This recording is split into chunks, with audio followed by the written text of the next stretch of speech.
भिवानी के पुराना बस अड्डा के पीछे ढानी गुजरान में एक विवाहिता द्वारा अपने प्रेमी संग मिलकर पति की हत्या करने का मामला प्रकाश में आया। पुलिस ने इस मामले में महिला व उसके प्रेमी को गिरफ्तार कर लिया है और मामले की गहन छानबीन शुरू कर दी। दोनों ने हत्या के बाद शव को खुर्द-बुर्द करने के लिए दिनोद रोड ड्रेन में फेंक दिया था।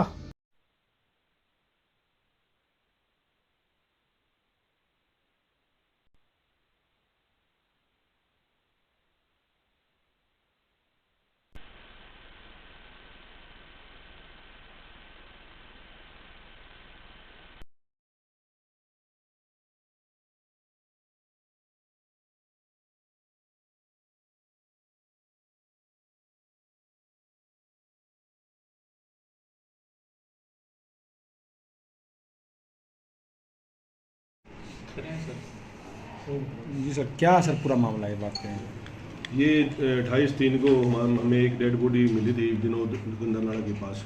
जो डेड बॉडी को वहाँ से निकाल कर हमने सिविल हॉस्पिटल में पहचान के लिए पोस्टमार्टम करवाने के लिए रख दिया था। उसके बाद 29 तारीख को हमने उसका पोस्टमार्टम करा और उसकी पहचान भी होगी। जो अपनी गुजरों की ढाणी पुराना बस अड्डा में रहने वाला प्रवीण कुमार मिला, जो उसके वारसान भी वहाँ गए थे और उनकी उसमें पोस्टमार्टम करवाया गया।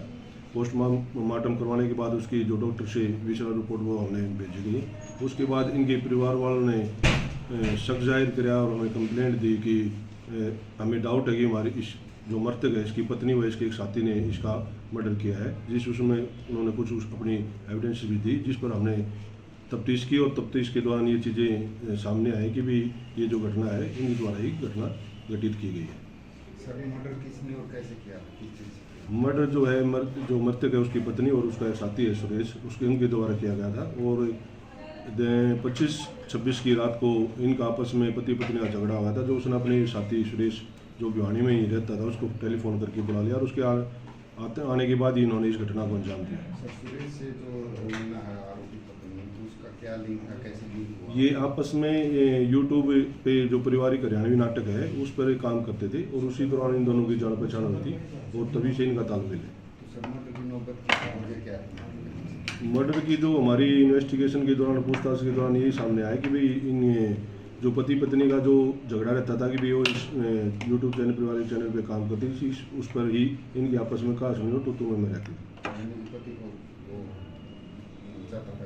हाँ, उसमें ऑब्जेक्शन करता था और इस बात पर उनकी कहा सुनी तो में रहती थी। सर वीडियो वायरल हुआ सर, उसमें जो पति है उसका डेड बॉडी है उसको बाइक पे लेते घूमते नजर आ रहे हैं जो महिला कहीं। वो सीसीटीवी फुटेज है, वो उसमें वही एविडेंस की हमारी कुछ एविडेंस के पार्ट है, वो हम सभी तफ्तीश के दौरान उनको कलेक्ट कर रहे हैं। डेड गिरफ्तारी हुई इस मामले में? हाँ, इसमें हमने दोनों आरोपियों को गिरफ्तार कर चुके हैं। हमने उसकी पत्नी को भी और उसके साथी सुरेश कुमार को। और बीच में अभी तक कोई इन्वेस्टिगेशन अब तक कोई नहीं है। अगर कोई आगे भी कोई आएगा तो उसके अनुसार अभी तफ्तीश। बाइक जिस पे ले जा रहे थे सर वो बरामद? हाँ, बाइक भी बरामद हुई है। हत्या कैसे किस चीज़ से की गई? हत्या इन्होंने जब ये आया वहाँ पर बुलाया तो उसके बाद सुरेश ने आते ही अपने एक चद्दर से उसका मुंह दाब दिया और गला दबा दिया और उसकी जो लेडी उसकी पत्नी थी उसने एक सोटा है वो सिर में मारा और उसके बाद चुन्नी से दोनों ने गला दबा दिया। लाश को कहाँ से बरामद किया गया था?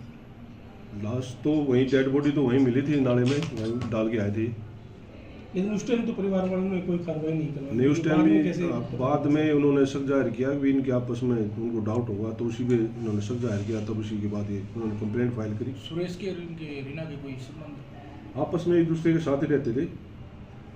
कितने साल से अटैच? क्या मानते थे? 1 साल से करीब ये इस फील्ड में काम करते थे, उसी दौरान इनकी जान पहचान हुई थी। शुरुआत में क्या माना जा रहा था कि पत्नी जो है लापता हुआ है, क्या हुआ? परिवार वालों ने इस बारे में कोई कहीं सूचना नहीं दी थी। 2-3 दिन से जो नहीं था तो परिवार वालों ने अभी कोई सूचना वहाँ कहीं भी कंप्लेंट फाइल नहीं करी थी। तो उसके बाद ये 28 तारीख को हमें वहाँ डेड बॉडी मिली, उसी के बाद 29 को पहचान हुई थी। और डेड बॉडी 2-3 दिन पुरानी होने के कारण वो पानी में गिरने के कारण थोड़ा कंपोज हो गई थी, जिस कारण उसका अभी आइडेंटिफाई नहीं हो पाया और उसकी विसरा जो है हमने FSL के लिए भिजवाया। कब तक आने की उम्मीद है सर विसरा?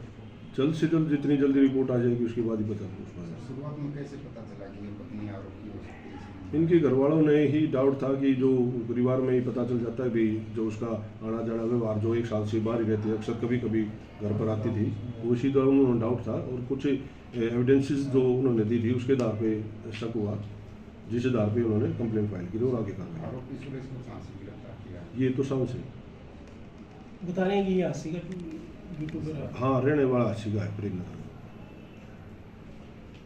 अब कौन कौन सी धाराओं के तहत मामला दर्ज किया गया है सर? जो हत्या की धारा थी उसमें। क्या नाम है जी, क्या जी पूरा मामला? मेरा नाम वेद प्रकाश है और मैं मृतक प्रवीण का चाचा लगू हूँ। वो मेरे भाई का लड़का था और वो उसकी जो बहुत थी वह पत्नी रवीना, वो पिछले 1.5 साल से एक प्रेमनगर का लड़का है, आशी प्रेमनगर का सुरेश, उसके साथ में टच थी। उसके साथ में भी शॉर्ट वीडियो ये नाटक वगैरह बनाती थी और वो कभी आ जाती थी घर और कभी बाहर रहती थी। और वो पीछे प्लान के तहत होली पाई कि भाई हम होली धोखने के लिए आई हूँ। और भतीजे ने उसके साथ झगड़ा भी किया, भाई तू यहाँ रहती नहीं तो होली धोखने का क्या काम है। लेकिन फिर भी बड़े भाई ने ये समझ के कि भाई चलो आगे तो रह जाया करेगी और उसको रहने के लिए बोल दिया। लेकिन वो होली धोख के बीच में चली गई। फिर ये बात सोड़े धोखने के लिए फिर आई। फिर वो बुधवारी माता धोखने के लिए आई। फिर वो 25 तारीख को फिर आई। 25 तारीख को फिर आई तो उसका जब भतीजा शाम को काम से आया तो 8 साढ़े 8 बजे वीडियो में जो आसपास के कैमरे में वो आता दिखाई दे रहा है घर। और वो फिर उसका कुछ झगड़ा भी हुआ और फिर उसने रात को उसको डंडे से मारा या चुन्नी के गले से घोट के मारा और उसको लेके और वार्ड विनोद रोड पे ड्रेन में डाले आए। और वह सुबह पहले फिर निकल गई और वो 28 तारीख को लाश बरामद हुई पुलिस ने जी। वो 28 तारीख को रात को फिर आई साड़ बाढ़ लेने के लिए कि भाई परिजनों को पता है कि नहीं, हमें पता भी नहीं था। वो 29 तारीख को सुबह पहले फिर चली गई और 29 तारीख को हमें अखबार के माध्यम से पता लगा कि भाई ऐसे ऐसे प्रवीण की डेड बॉडी मिली है वहाँ। तो हम जाके अस्पताल में निशाकत की तो वो प्रवीण ही था।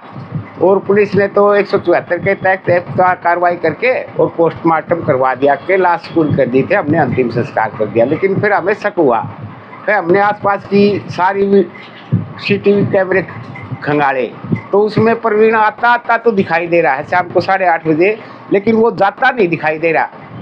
लेकिन फिर उसके आधार पे एक शक हुआ कि एक लड़का मोटरसाइकिल पे 11 बजे गली की तरफ मुड़ा है और वो गली पार करके दूसरी तरफ निकल गया। वो 11:30 बजे फिर आया और वो 1:54 पे नया बाजार वाले रोड पे साफ कैमरों में दिखाई दे रहा कि आगे वो हेलमेट लगाए हुए है, बीच में एक बैठा हुआ था, उसके ऊपर चादर ढक रखी है और उसके पैर घिसकने लग रहे हैं और पीछे एक जनानी और बैठी है जो उसको पकड़ रही है। तो हमने उसको शक के आधार पे सारी वीडियो पुलिस को सौंप दी। फिर पुलिस ने कैमरे के आधार CCTV कैमरे के आधार पर कार्रवाई की और उसको उसके फ़ोन रिकॉर्ड खंगाले